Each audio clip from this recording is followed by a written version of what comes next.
Hey everyone, welcome back for another deep dive. This time, we're getting quiet. Ooh! Yeah, we're exploring the power of silence. I like it. Not just, the absence of sound, Right. but as this motivational speech we're looking at argues, Okay. silence can be a powerful tool Yeah. for growth and understanding. Yeah.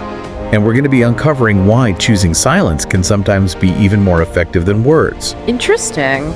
In some pretty surprising situations, actually. I'm intrigued. Tell me more. Well, first, what really struck me about this speech was how it reframed silence. Okay. It's not about being passive.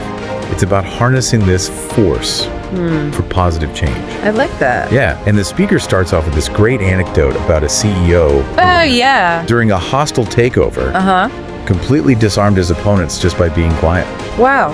It's kind of brilliant. It is. It throws you off balance. Yeah? You expect this big, fiery defense. Right. And instead you get nothing. Exactly. It's like it creates this space for doubt, for reevaluation. Cool. And that's what silence does so well. It disrupts those expectations and opens up all these new possibilities. Yeah. And this speech goes on to explore this in some really practical ways. Okay, like what? Well, like when we're facing anger, for example, Okay. the speaker was arguing that when we get angry, we tend to say things that we regret later.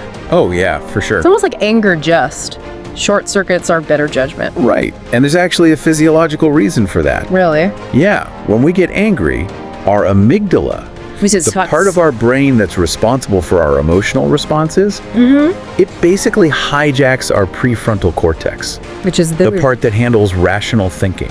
Oh, interesting. So basically, our body floods with all this cortisol and adrenaline, Yeah. like prepping us for a fight or flight response. So it's like that pressure cooker analogy. Exactly. You need that release valve Yeah. before you can even think straight.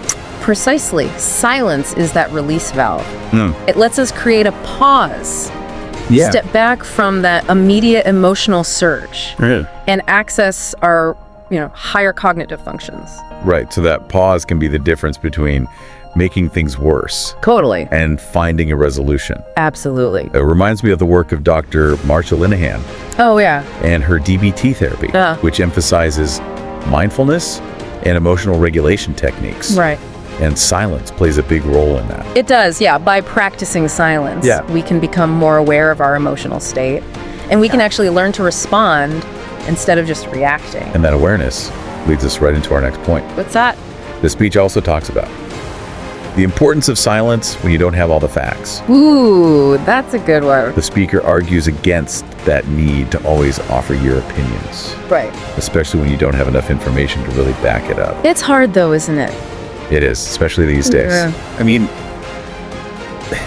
misinformation spreads so fast. Wildfire. Yeah, That urge to speak up is strong. it is. That's why the speech suggests that silence could become the foundation for active listening.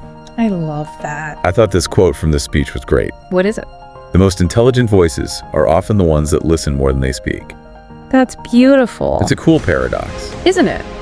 By embracing silence, Yeah. we actually open ourselves up to so much more knowledge and understanding. Right. It's recognizing that we don't always have the answers. Yeah, And that's okay. it is. In fact, acknowledging that we have limitations is a sign of intellectual humility. Totally. It's like that saying, you have 2 ears and 1 mouth for a reason. Exactly. The more we listen, Yeah. the more we learn about the world around us, but also about ourselves. Absolutely. Which brings us to our final point, Okay. the power of silence for self-reflection. Oh, yeah. The speaker in the speech calls silence a sanctuary for our thoughts, dreams, and aspirations. And I really couldn't agree more. Yeah. It's in those quiet moments when we're away from the noise and all the distractions that we can truly connect with our inner selves. It's about creating those pockets of stillness Yeah. where we can actually observe our thoughts and feelings without judgment, Right. gaining clarity and insight Exactly. into who we are and what we want. It's like meditation. Yeah. By quieting the mind, we tap into this deeper level of awareness. And that's crucial for personal growth. It is. It lets us figure out our values, set meaningful goals, and make choices that actually align with our true selves. I like that. So much of our lives are just reacting to all these external stimuli. You're right. And silence gives us the space to reconnect with our internal compass. And that brings us right back to that CEO from the opening anecdote. Right. By choosing silence, He didn't just win that battle. He demonstrated real self-mastery. That commands respect and leads to more lasting success. So silence isn't just about what you don't say. Right. It's about what you gain from that stillness. Precisely. It's about the wisdom that emerges when we listen to ourselves, to others, and to the world around us. I love it. Well, on that note, as you all go about your day, I encourage you to embrace the power of silence. Yes. You might be surprised at what you discover. Thanks for joining us, everyone.